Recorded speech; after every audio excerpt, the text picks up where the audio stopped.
So hi guys, so I am Sherwin Pataray po from BSHM First Year Block 36. So welcome to my video tutorial for the Microsoft Word Personal Profile Formatting Challenge under the guidance of Sir Hans po. So first, I'll open the Microsoft Word po and create a new blank document.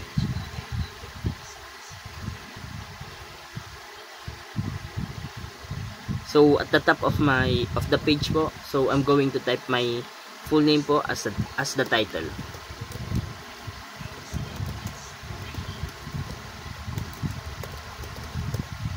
Then I'm going to format it po by making it bold. So I'm going to click Ctrl B po for bolding the name and Ctrl U po for the underline po. After that, click Ctrl E for the center alignment. So after that po, I'm going to write a short paragraph introducing myself po. So hi, I'm Sherwin Pataray, a first year hospitality management student.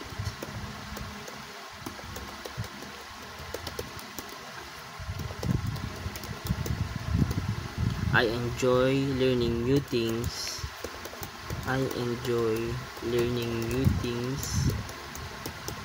Watching movies,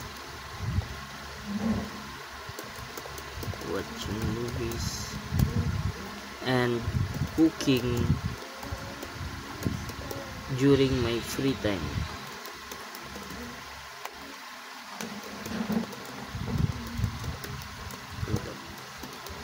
I'm passionate about working with people.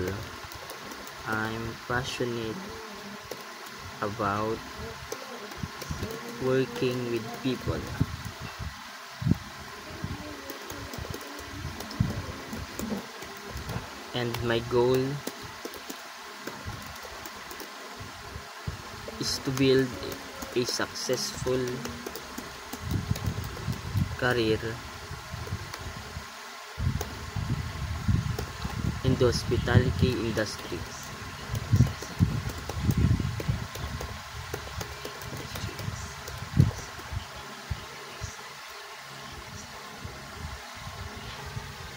So I'll also change the font style po and size using the keyboard shortcuts like Control Shift less than po to make the text bigger. Next po, so I'm going to add a bulleted po list of my hobbies.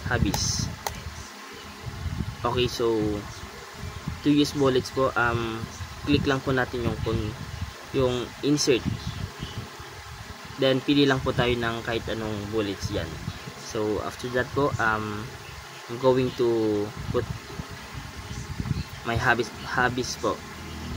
Watching movies, playing mobile games,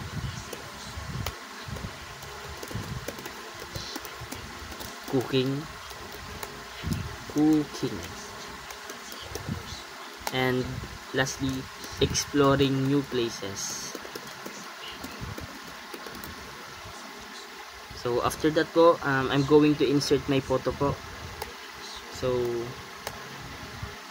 click lang po natin yung insert, then picture. So click from file po. After that po, search lang po natin yung pangalan na Win. Then click po natin.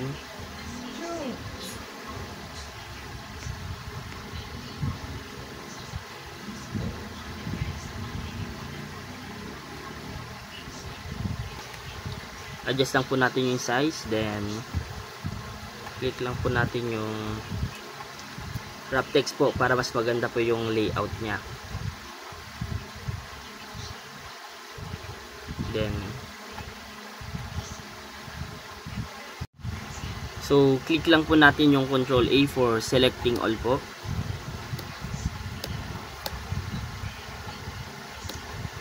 Then after that po, pwede po, click po natin yung Control C for copy po.